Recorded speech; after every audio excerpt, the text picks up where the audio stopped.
यमुना नदी गंगा की छोटी बहन कहलाती है। यमुना भी भारत की पवित्र नदियों में एक है। कहा जाता है भूतल पर यमुना को लाने का श्रेय गंगा को ही है। जब गंगा भूलोक में आई थी तो भला वह अपने बहन से बिछुड़कर कैसे रह सकती थी, इसीलिए वे यमुना को भी धरती पर लाई। यमुना सूर्य की पुत्री कही जाती है। यमुना और यमराज भाई और बहन है। कहा जाता है भैया दूज के दिन यमुना अपने भाई यमराज से मिलने जाती है। इसी कारण भैया दूज, जो कार्तिक के महीने बहनें भाइयों को टीका करती हैं, और बहुत से बहन भाई नदी में स्नान करने के लिए भी जाते हैं। जिस प्रकार गंगा का उद्गम हिमालय की गंगोत्री नामक स्थान से हुआ है, उसी प्रकार यमुना का भी उद्गम हिमालय की यमुनोत्री स्थान से हुआ है। यमुना हिमालय से होती हुई देहरादून पहुंचती है। वहां से हरियाणा के कुरुक्षेत्र नामक स्थान में पहुंचती है। सूर्य ग्रहण पड़ने पर दूर दूर से लोग यहाँ स्नान करने आते हैं। कुरुक्षेत्र के बाद यमुना भारत की राजधानी दिल्ली पहुंचती है। यमुना के ही किनारे मुगल बादशाह अकबर ने दिल्ली का लाल किला बनवाया था। दिल्ली से आगे चलकर यमुना मथुरा की नगरी में प्रवेश करती है। यमुना का सबसे बड़ा महत्व ब्रज की भूमि से ही जुड़ा हुआ है। इसका कारण शायद यह है कि यमुना के कृष्ण के ब्रज छोड़ने तक की लीलाएं यमुना के आसपास ही होती रही थी। जब कृष्ण का जन्म हुआ था तो उस समय भयंकर वर्षा हो रही थी। उसी वर्षा में वासुदेव कृष्ण को मथुरा से गोकुल ले जा रहे थे। वर्षा के कारण यमुना का जल स्तर तेजी से बढ़ रहा था। यमुना जी श्री कृष्ण के पैर छूना चाहती थी, इसलिए यमुना जी का जल का स्तर लगातार बढ़ रहा था। जब यमुना जी का जल इतना बढ़ गया कि कृष्ण के पांव तक पहुंच गया, तब यमुना की धारा बिल्कुल घट गई। वृंदावन में यमुना में कालिया नाम का एक नाग रहता था, जिसके कारण यमुना का जल जहरीला हो गया था। कोई उसमें स्नान करने नहीं जाता था। इससे यमुना दुखी रहती थी। कृष्ण एक बार उसी यमुना के तट पर अपने साथियों के साथ गेंद खेल रहे थे। गेंद यमुना नदी में चली गई। कृष्ण उस जहरीले जल में उतरकर गेंद निकालने लगे। सारे ब्रजवासी डर गए, लेकिन कृष्ण तो भगवान थे। वह नाग को मारने जा रहे थे कि इतने में नागिन ने आकर उनसे विनती की कि वे उसके नाग को न मारें, वे उनको यहाँ से लेकर कहीं दूर चले जाएंगे। उसके बाद कृष्ण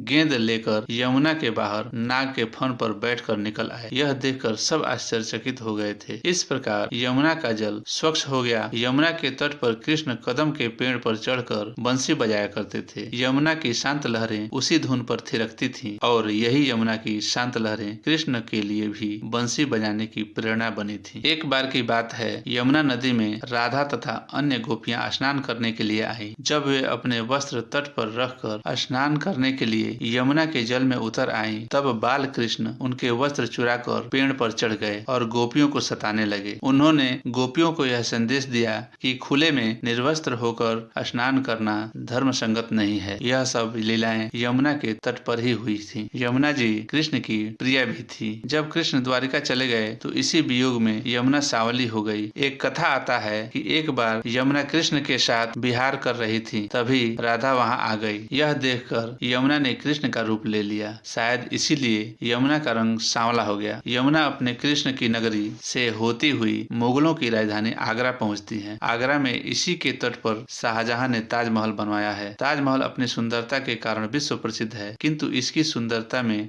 चार चांद लगाती है यमुना नदी। चांदनी रात में जब पर्यटक यमुना में ताजमहल का प्रतिबिंब देखते हैं तो उसकी सुंदरता का वर्णन करते नहीं थकते। कवि और शायर सौंदर्य पर अपने नगमे उड़ेलने लगते हैं। आगरा के ताजमहल के सौंदर्य को अपने अंतःकरण में समाये यमुना आगे बढ़ती है। अब धीरे धीरे उनका अपनी बड़ी बहन गंगा से मिलने की घड़ी समीप आ रही होती है। इसीलिए यमुना अपना वेग थोड़ा बढ़ाती रहती है और पहुंच जाती है पावन धरती प्रयाग में। प्रयाग में यमुना गंगा से मिलती हैं। एक और कथा आता है, जब गंगा यमुना नदी को भूतल पर ले आ रही थी तो यमुना ने गंगा से कहा था, तुम्हारे बेग को तो भगवान शिव जी ने संभाल लिया, किंतु मेरे बेग को कौन संभालेगा? तो गंगा ने कहा था कि मैं तुम्हारे बेग को अपने में संभालूंगी। इसी वचन का पालन करते हुए गंगा यमुना को अपने में संभाल लेती है और प्रयाग को पावन धरती पर बनाती है संगम, अर्थात जहाँ गंगा और यमुना का मिलन होता है उसे संगम कहते हैं। कुछ वर्ष पूर्व की बात है कि संगम अपने स्थान से थोड़ा